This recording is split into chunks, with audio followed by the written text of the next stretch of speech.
có khoảng cách, không có gì hết, là bởi vì sao? Hiện nay á, máy bay chỉ bắt người ta mang cái mask thôi, còn á, người ta đã chích ngừa hết rồi, thành ra vấn đề mà lây lan bây giờ là không còn là một vấn đề quan trọng của nước Mỹ nữa. Đó, mà bây giờ là một cái điều đáng mừng là nước Mỹ đã hồi sinh. Yes. Đây các bạn thấy không, đây là John Wayne nè, sân bay John Wayne Airport. Đây là ngày thứ 5, khách khứa gì cũng ok ha, hồi sinh rồi nè, lâu lắm rồi mới đi sân bay đó, từ hồi tháng 10 đến bây giờ là tháng 5 rồi. Số Vân Sơn ngộ lắm, đi mua xe là phải leo máy bay đi mua xe. Hôm nay đi lấy cái xe AV mới ha, và đặc biệt là phải lên sân bay John Wayne, bay bên Dallas Fort Worth đó, đến cái dealer đi nhận xe đã không đó. Sân bay ngày hôm nay nè, bây giờ là 7 giờ 20 sáng, chuyến bay của Vân Sơn sẽ là 7 giờ 45, bay tới Dallas Fort Worth là khoảng chừng 12 giờ 50 trưa ha. Thì 12 giờ 50 trưa cho Vân Sơn nhận xe xong xuôi chắc có lẽ là khoảng chừng 3-4 giờ nó ra khỏi dealer, và sau đó thì kiếm một cái RV park nào gần đó đẹp chút, ngon chút, vô đó nằm khoảng 1-2 ngày, chuẩn bị cái xe đàng hoàng, rồi mình sẽ có một cái trip rất là vui vẻ, rất là huy hoàng. Và đợt này là một cái xe ngon lành luôn, đợt này là cái xe Winnebago View 24D Mercedes Jesse, chiếc này dữ lắm. Rồi bây giờ bắt đầu lên máy bay thôi nha, go, let's go.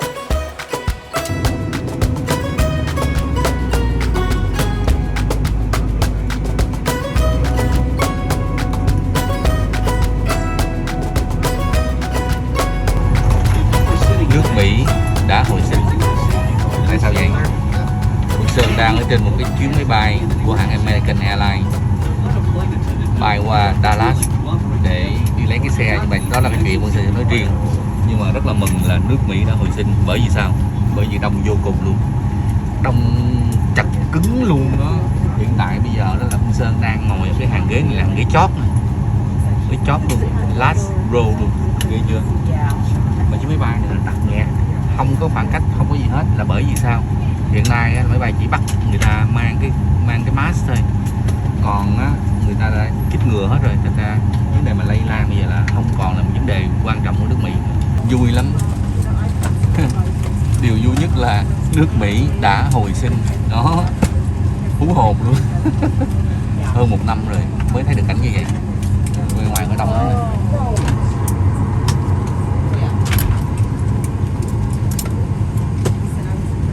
Tắt nghẹt luôn thấy không, quá trời đông. Đây là người yêu 31 năm của tôi nè. Mừng quá, thấy nguyên một cái fly mà nó full luôn á, mừng dễ Full sợ fly luôn. ha. Trên 1 năm rồi hả anh hả? Đúng rồi, nước Mỹ đã hồi sinh mà. Máy bay đông rồi kìa.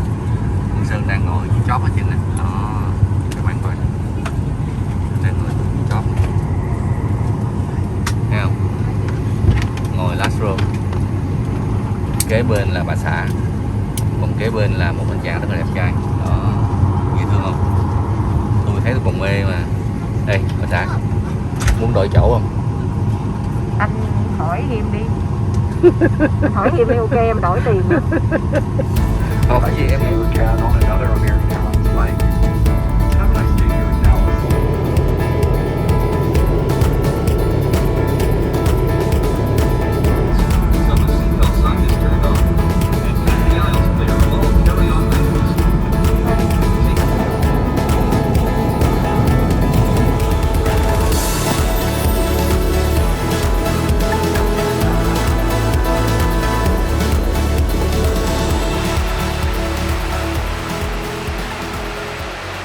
Mình đã tới Dallas. Hey, xe tới đón mình. Tới đón mình nè. Hey,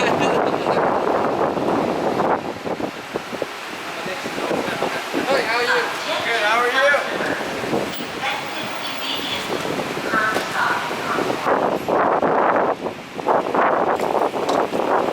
Đây là xe của hãng, nó đến nó pick mình up. Bây giờ mình về mình check cái xe của mình ha. Hey Craig, can you say hi with my audience? Hello, everyone. Hey. Hi. Ok các bạn. Bye, everybody. Ok. Ok, đây là Chris, đây là cái người mà đón Vân Sơn về đến dealer để lấy cái xe RV bữa nay. Bữa nay Vân Sơn sẽ lấy cái xe Winnebago View 24D. Như Chris nói là hiện nay là cái thị trường xe RV nó rất là khan hiếm, bởi vì tất cả mọi người đều muốn đi xe RV hết, tại vì đây là cái phương tiện di chuyển hoặc là đi du lịch an toàn nhất hiện tại bây giờ. Đó. Và đặc biệt là cái xe của Vân Sơn lấy ngày hôm nay đó, cái Winnebago là nó rất là luxury, có nghĩa là nó rất là sang chảnh luôn. có nghĩa là cái xe này là một trong những cái xe mà nhiều người săn lùng với nó nhất. Thành ra đó là lý do tại sao Vân Sơn phải bay qua tới tận bên Dallas này để lấy cái xe này.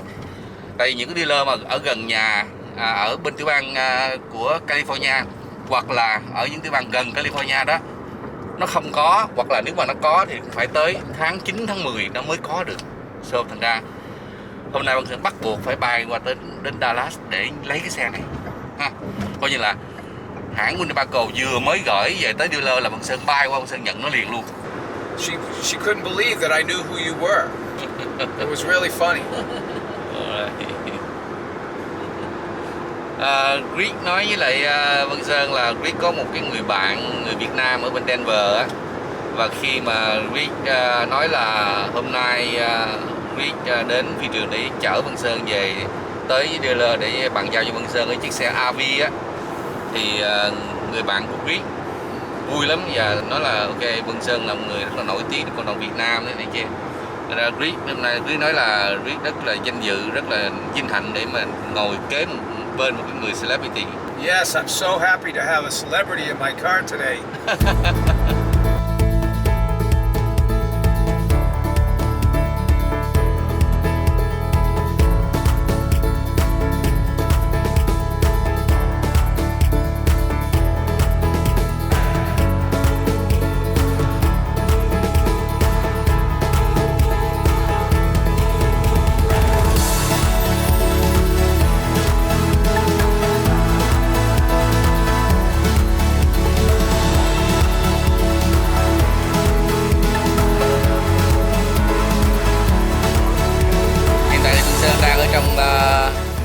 McLaren RV.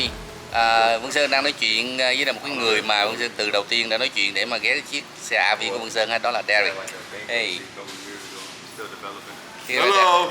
Hey, can you say hi with my audience, Derek?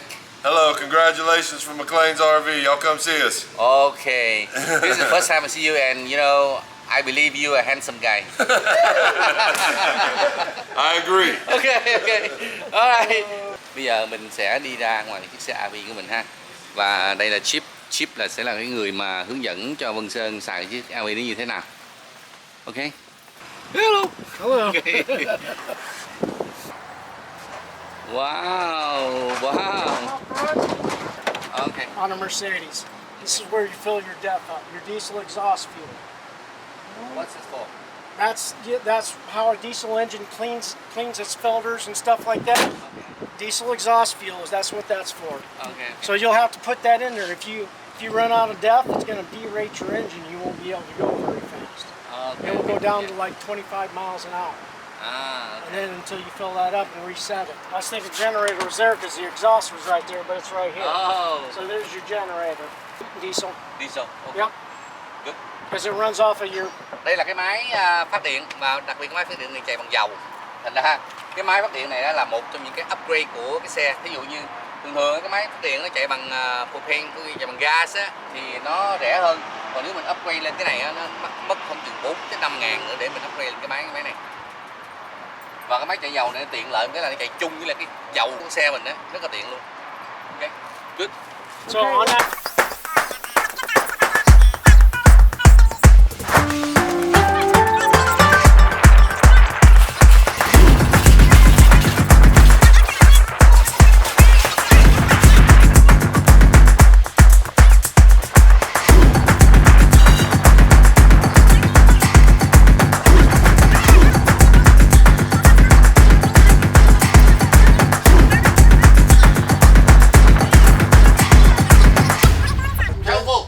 This is only 12-volt refrigerator. Wow. Yep, 12-volt refrigerator.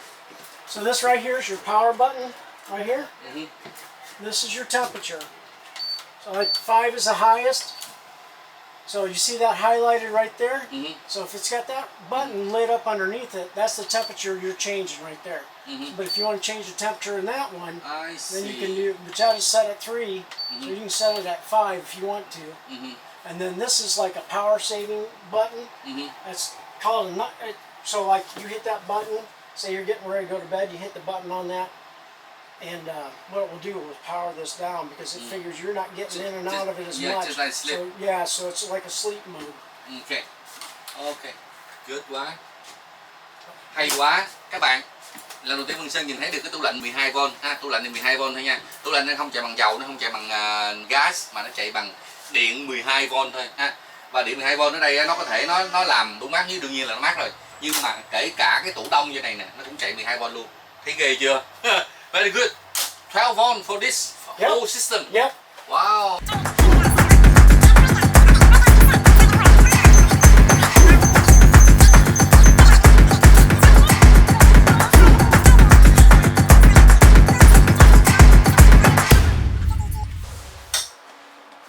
Wow.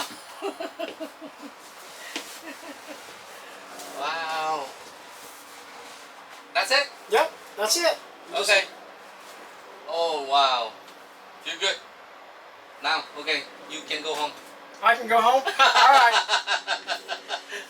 Okay, good. Okay. Cái xe này á, nó đi bất cứ chỗ nào nó cũng tiện và gọn. Nó đi vô những đường nhỏ cũng được, nó đi lên đèo cũng ngon. Tất cả mọi thứ nó đều ngon lên xe kia hết. Nếu mà mình di chuyển trên đường nhiều á thì mình nên lấy xe này. Còn nếu mình đậu trong phạt nhiều á thì mình lấy cái xe kia ha. Thành ra Vân Sơn quyết định là sau khi một cái thời gian khoảng chừng 6 tháng Vân Sơn đi cái xe kia rồi, Vân Sơn mới biết được là cái ý định của mình thích cái gì. Tại vì mình không thích ở trong phạt nhiều, mình thích ra ngoài đường, mình thích chạy, mình thích lái và mình thích khám phá nhiều nơi. Thành ra lấy cái xe này là the best. Và đặc biệt cái xe này nữa là cái layout của cái xe này nó đẹp lắm ha.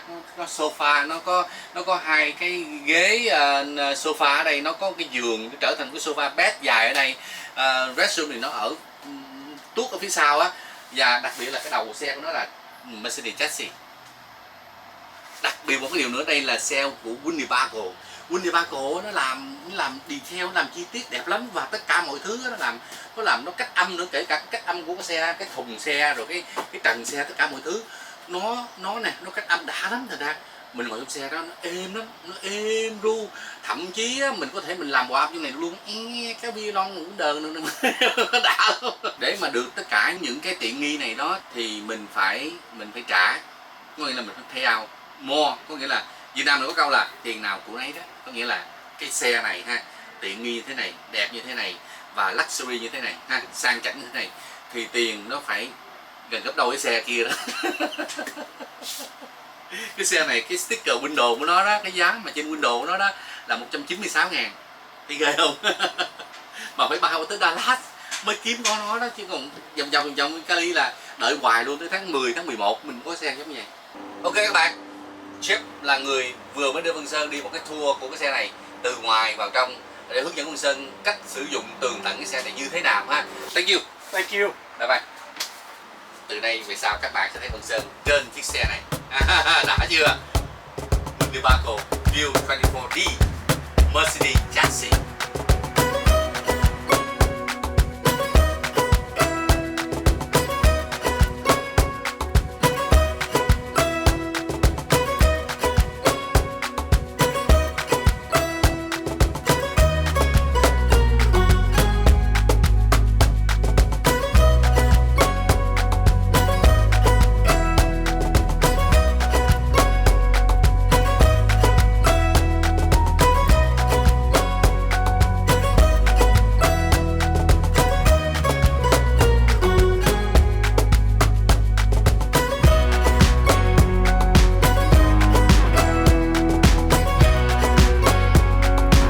Các bạn thân mến, sau bao nhiêu ngày chờ đợi, hôm nay Vân Sơn đã có một chiếc xe mơ ước.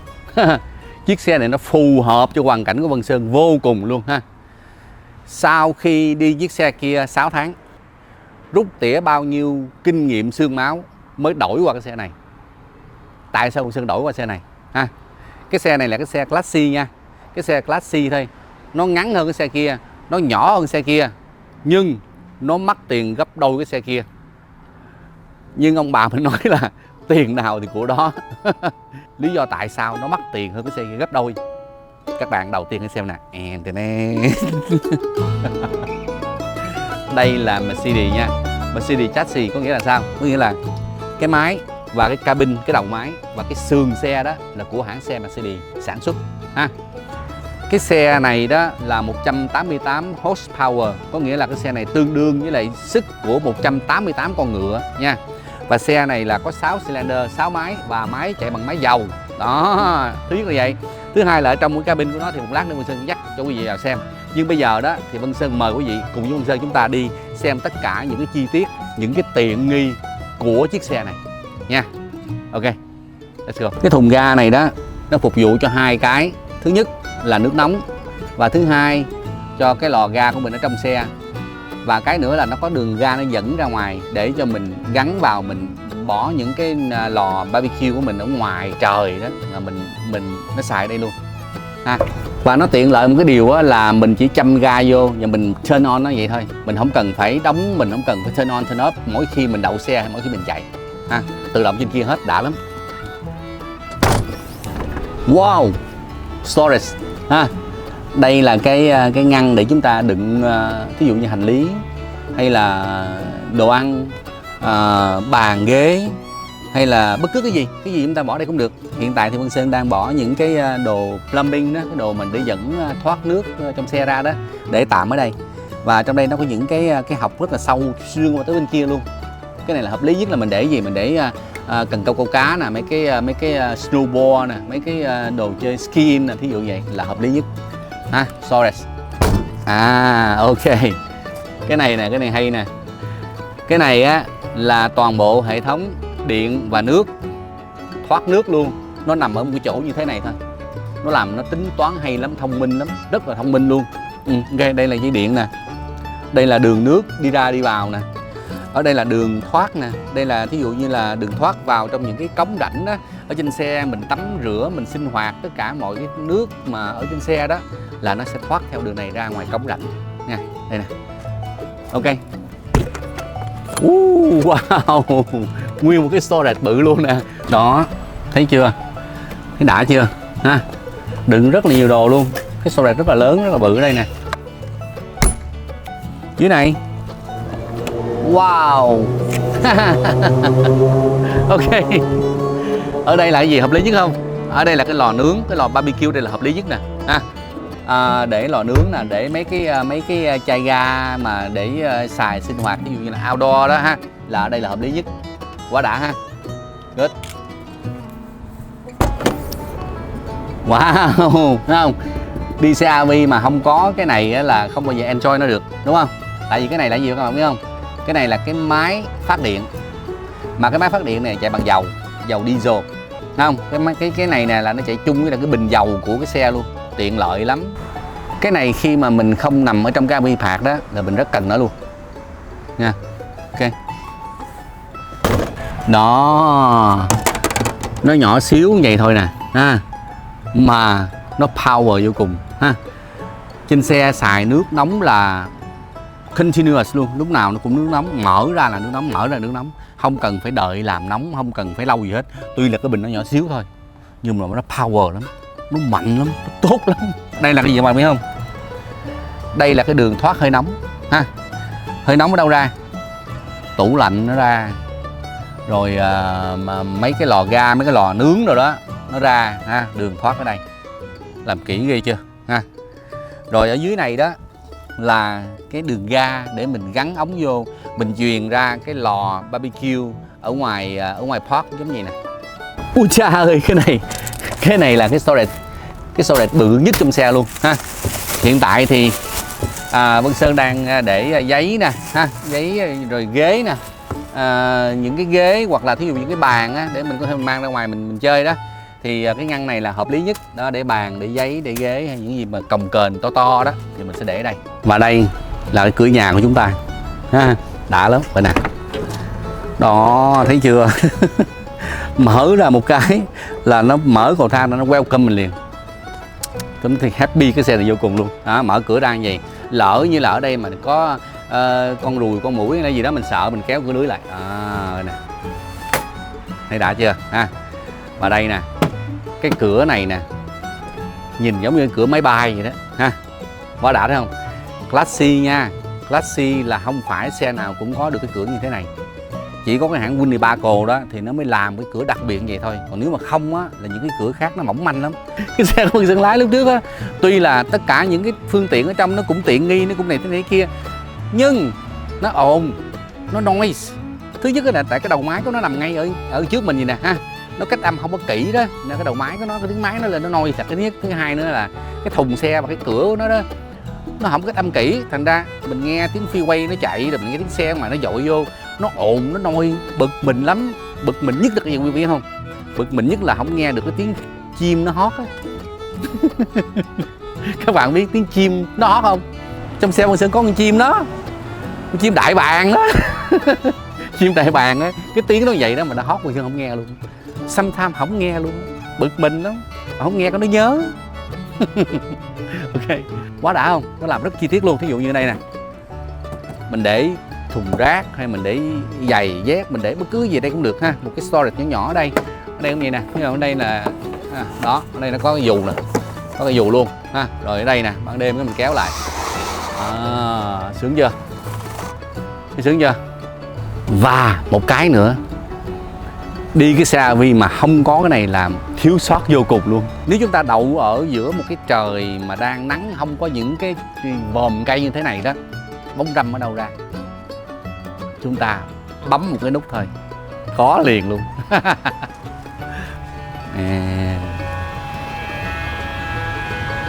Đã chưa?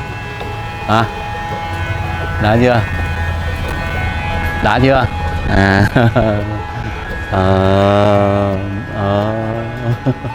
Giống như ảo thuật không?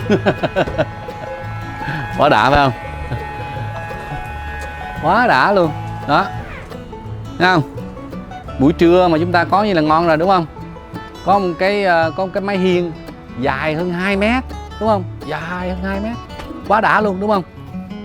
Nhưng lỡ tối mà mình mở ra để mình che sương thì sao? Mình che sương thì lỡ như ở đây nó tối quá, mình không có chỗ mình ngồi mình không thấy đường sao ha? Mở đèn lên đó, một cái đèn, 2 cái đèn, thấy chưa?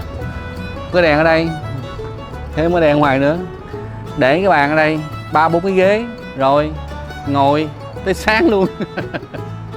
Sướng chưa? Hay một cái điều nữa đó là cái awning này đó, khi mình mở ra vậy nè, mà lỡ mà gió nó mạnh quá đó, nó vũ đó thì nó có cái sensor ha, tự động nó rút vô liền, hay lắm. Còn nếu mà nó không rút vô á, mình bấm cái nút cho nó rút vô.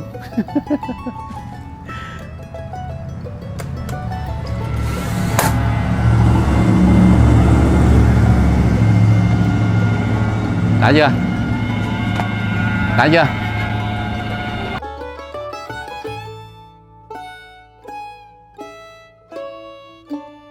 Lên xe, chúng ta bước vào trong để chúng ta khám phá thêm tất cả những cái tiện nghi, những cái tiện ích của nó nha. Yeah! Yes! Các bạn thấy sao? Căn bếp Quang Sơn sao? Đã không? Quá đã phải không? Đó, thứ nhất là rộng rãi nè ha, thứ hai là sạch sẽ nè, thứ ba là sáng sủa nè, và tất cả những tiện nghi có đầy đủ hết ha. Các bạn coi nè, trong này á, là một cái bếp ga ha, bếp này bếp ga nha. Đây là bếp điện từ. Sau đó thì có khoảng trống, một cái khoảng trống này đó là mình bày biện những cái đồ ăn như thế này, hoặc là mình có thể mình nhồi bột ở đây, mình chuẩn bị, mình prep tất cả những cái loại food rồi tất cả mọi thứ nào mình ở đây được.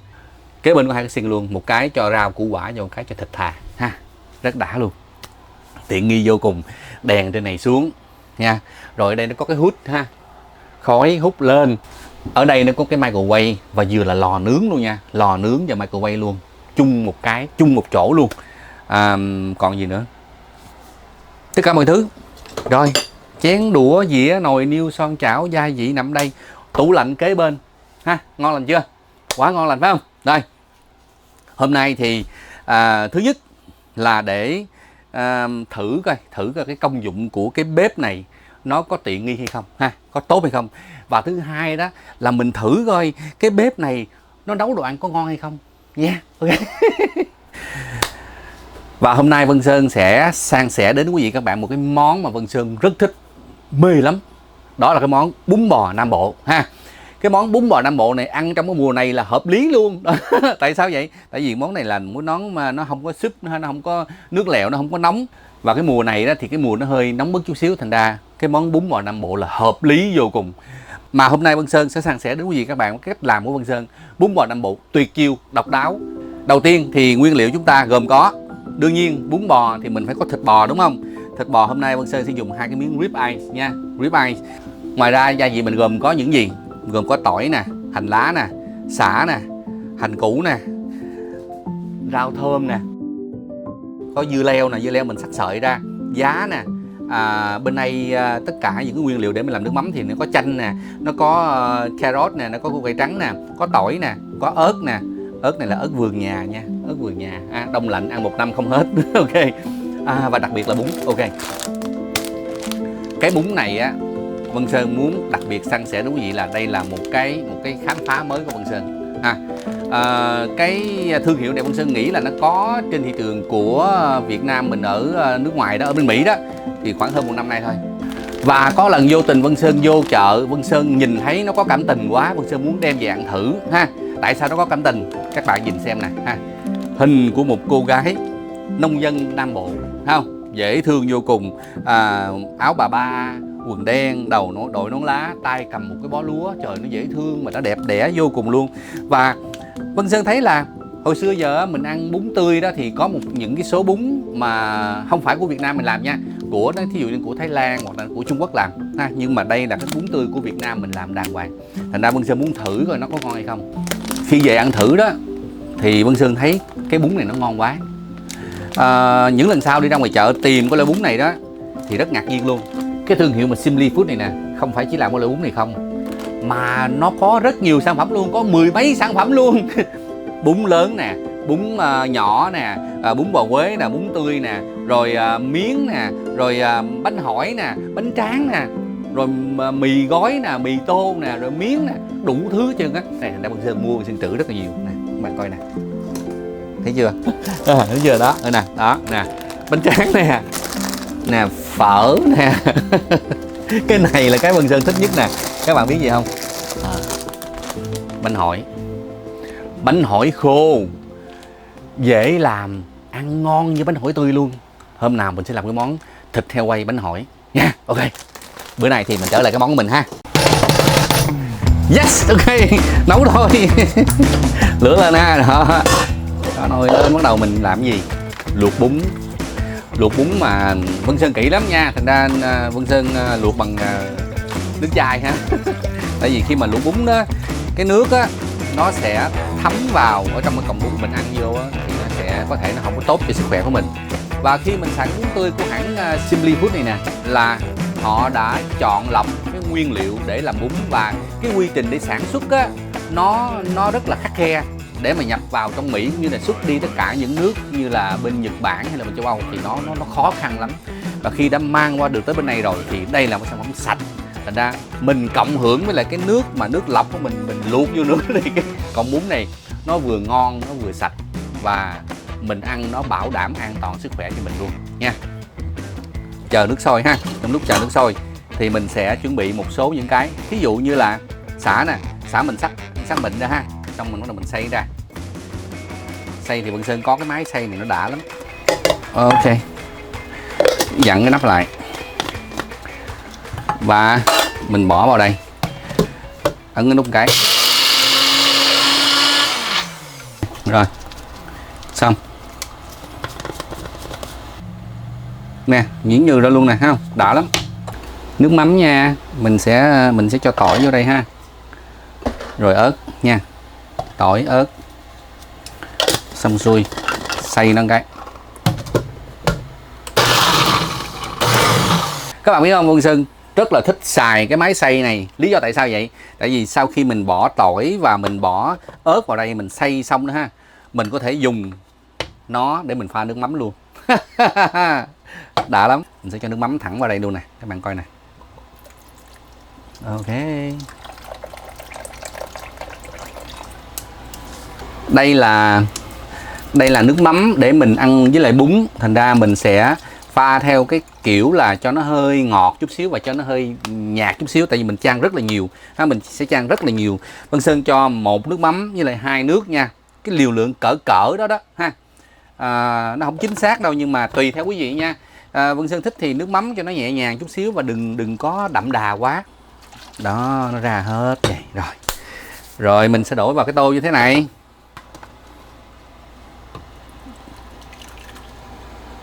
Thấy đã chưa? Các bạn có thấy đã chưa? Mình sẽ cho đường vào nhé.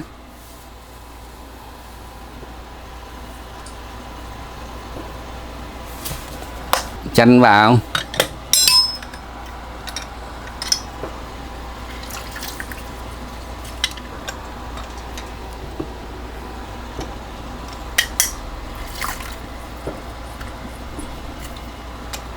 Cái món ăn này đó, Vân Sơn thích chan nước mắm mà chan ngập luôn ha. Chan coi như là khi mà nước mắm mình húp được đó thì cái món ăn này nó mới đúng.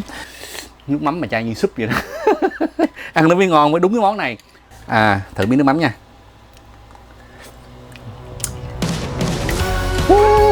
Đã quá. Nước mình sôi nè các bạn. Bắt đầu mình luộc bún nha.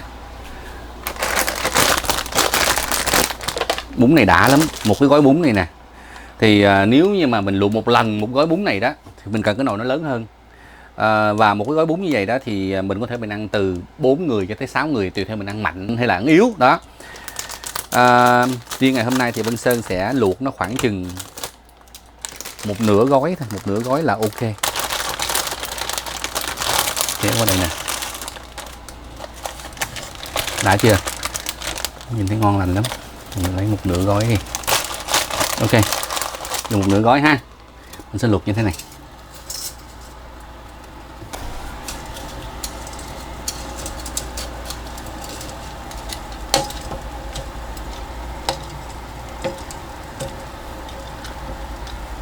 Các bạn biết không, cái điều đầu tiên mà Vân Sơn thích con bún này đó là sau khi mà mình luộc nó xong á, nó không ra cái nước lềnh lềnh và nó không có bột nó áo ở ngoài nhiều giống như những cái cọng bún trước đây mà Vân Sơn đã từng ăn và từng luộc nha.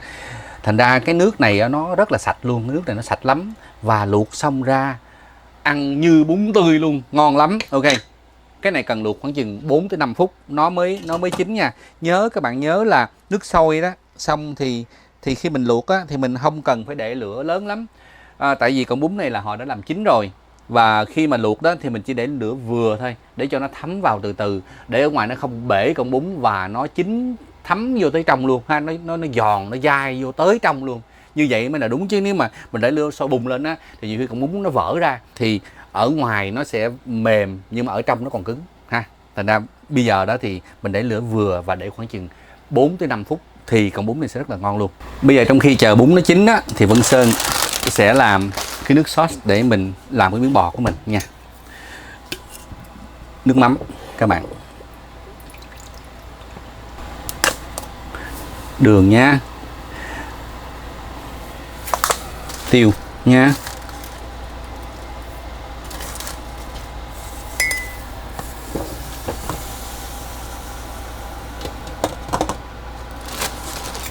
rồi nó lên.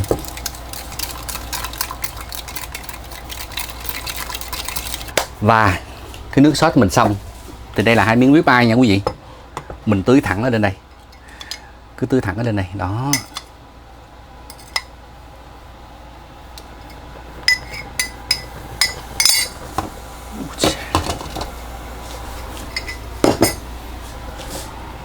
Bún mình được rồi, tắt lửa nha. Đó, rib eye nè, mình cứ định thẳng đây, chuyển nó qua,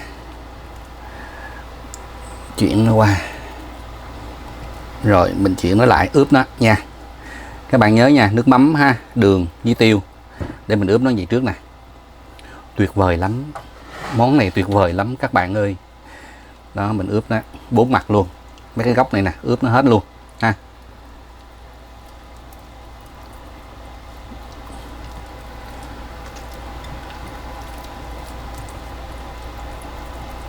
Rồi bắt đầu mình đem vào đây đó, mình đổ vô đây nha, đổ vô đây.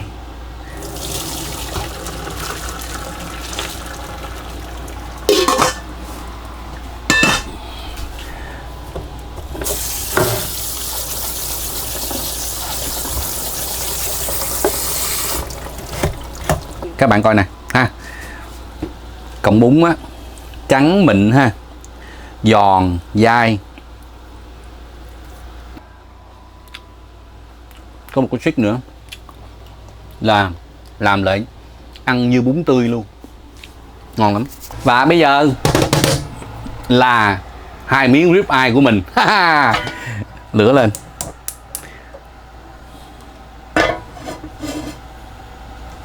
Dầu vào. Thích cái xe này quá, nó làm tiện ghê luôn. Ok, tráng đó. Các bạn có biết là bún bò Nam Bộ của Việt Nam mình đó thì thịt bò sắc ra đúng không? Thịt bò thái ra, sắc ra, mỏng ra, xong xuôi rồi mới xào chung với lại củ tỏi, củ hành tiêu, tỏi ớt, sả này nọ đồ đó. Nhưng cái kiểu của Vân Sơn làm nó hơi khác chút xíu. Đó, mình ướp như thế này. Xong xuôi mình sẽ nướng nó trước. Ok.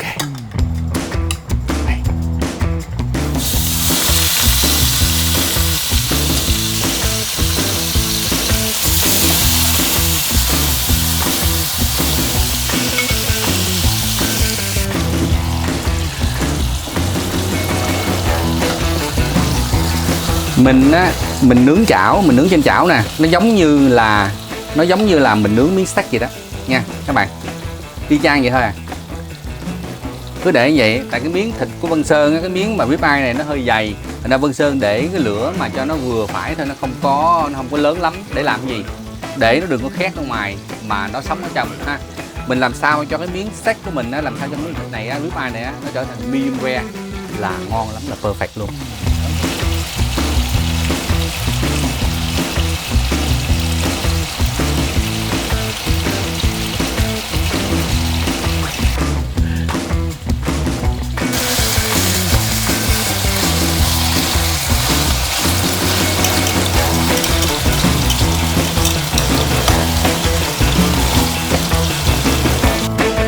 Kiểu này đó mà các bạn làm, các bạn đãi khách hay là các bạn đãi những người thân hoặc là những người bạn nha, những người bạn nước ngoài đó, thì họ ăn cái món này và họ sẽ mê và họ rất thích luôn.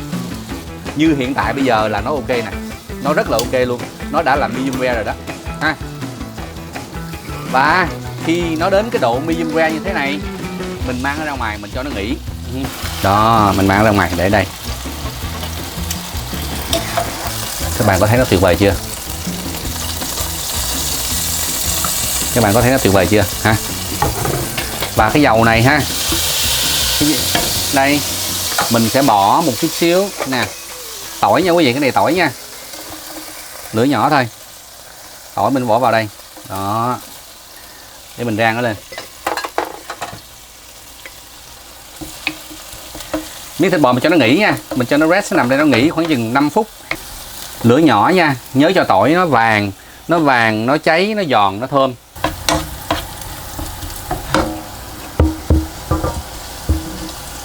Đó, các bạn thấy chưa? Đó, khi mà tỏi nó vàng như thế này rồi đó, mình cắt nó ra.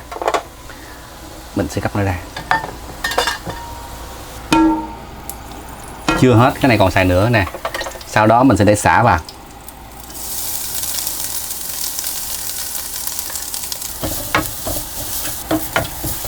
Cháy nó lên cho nó vàng ha các bạn ha, cứ cháy nó lên.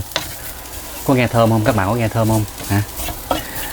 Ở đây tôi nghe thơm chịu không nổi luôn á. Ngon lắm đó, cứ vậy thôi. Bây giờ đó, cái miếng thịt bò này nè, nó mới ngon nè. Tất cả mọi thứ mình ướp nó nằm ở phía ngoài, ở trong á nó vẫn juicy. Các bạn coi nè nha, Vân Sơn sẽ cắt miếng thịt bò ra làm hai cho các bạn coi nè, coi nó đẹp như thế nào. Đấy, các bạn hãy xem. Medium rare luôn nè, thấy chưa? Thấy chưa? Ha? Vừa chín tới nó còn tiên nó màu hồng luôn, là đẹp lắm á. Đó.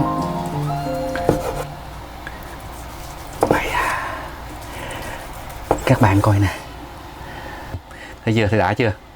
Miếng thịt bò dày mà không ngon sao được.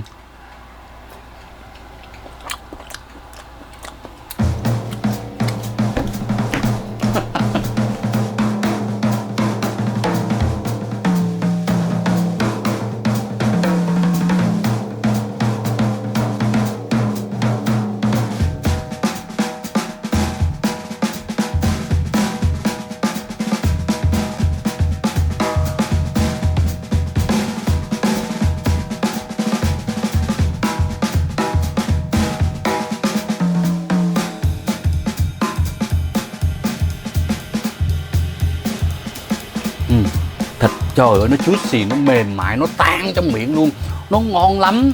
Hồi sáng giờ mệt mà ăn miếng vô nó tỉnh luôn á. Rồi bây giờ là giai đoạn cuối cùng đó, mình mới bỏ thịt bò này nè, bỏ vô trong cái chảo này, bỏ vô đây, bỏ vô đây.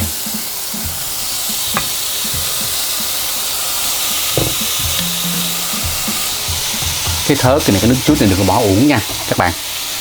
Đổ nó vô đây.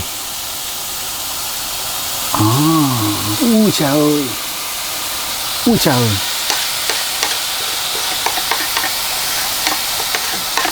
Bao nhiêu là tinh túy nằm ở đây. Trộn đều nó lên.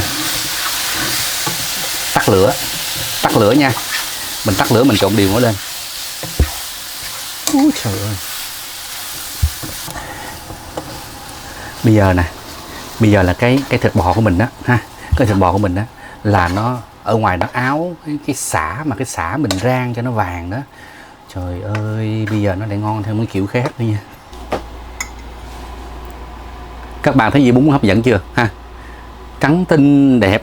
Nhưng mà bây giờ muốn cho nó ngon hơn, muốn trở thành giống như bún tươi đó, thì còn một bước nữa mình phải làm là cái gì? Bỏ vào microwave.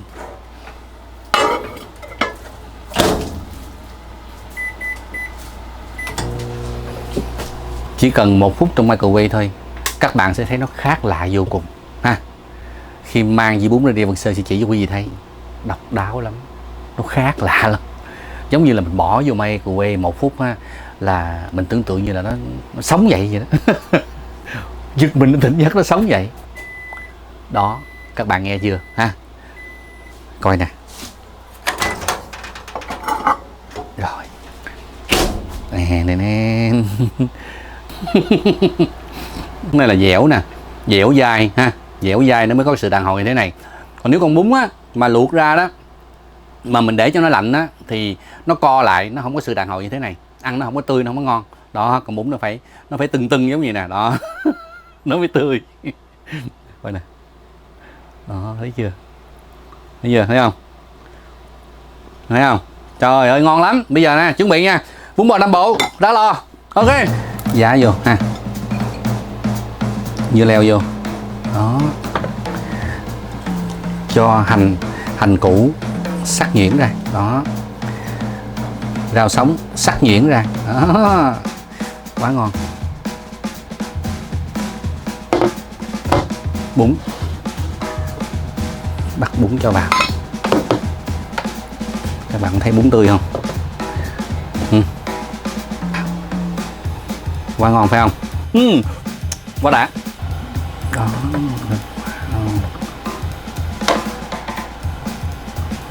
Thịt vào và tỏi vào và mỡ hành vào.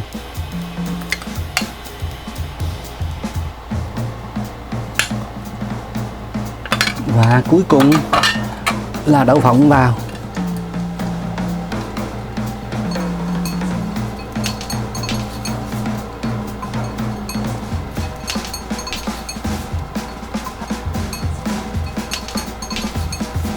Không?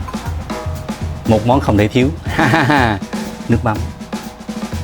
Nước mắm nha, nước mắm cho vào.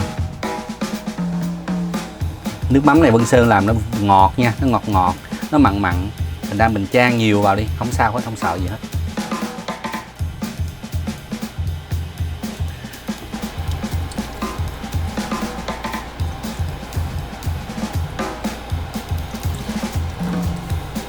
Ok.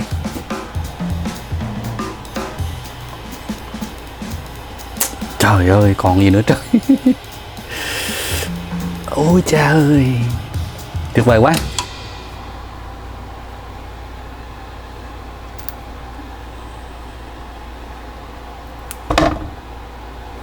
Đó, trời ơi đẹp quá các con ơi. Trời ơi, bàn tay tôi nó bự quá, mà nó khéo quá vậy đó. Có ai nghĩ tôi BD mà nội. Yes, ok. Bún bò Nam Bộ Vân Sơn ra bàn thưởng thức thôi.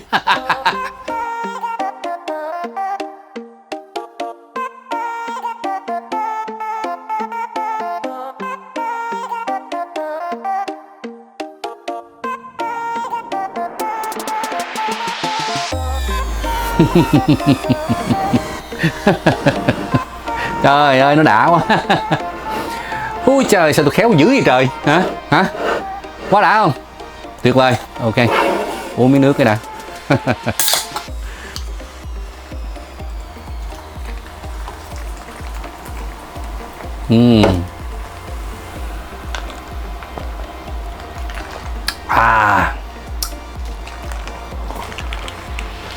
Cái nước này nó ngon lắm. Không biết các bạn có uống cái này chưa?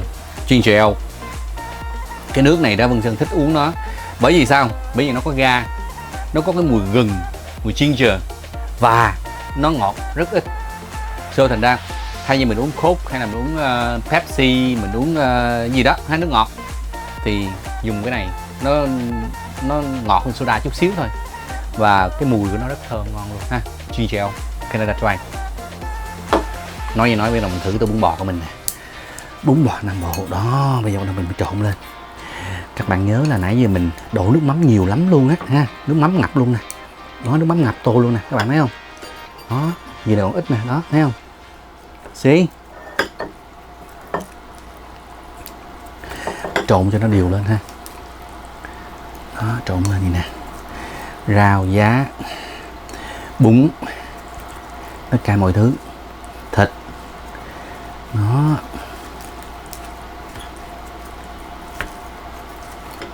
Rồi, mình thử nha.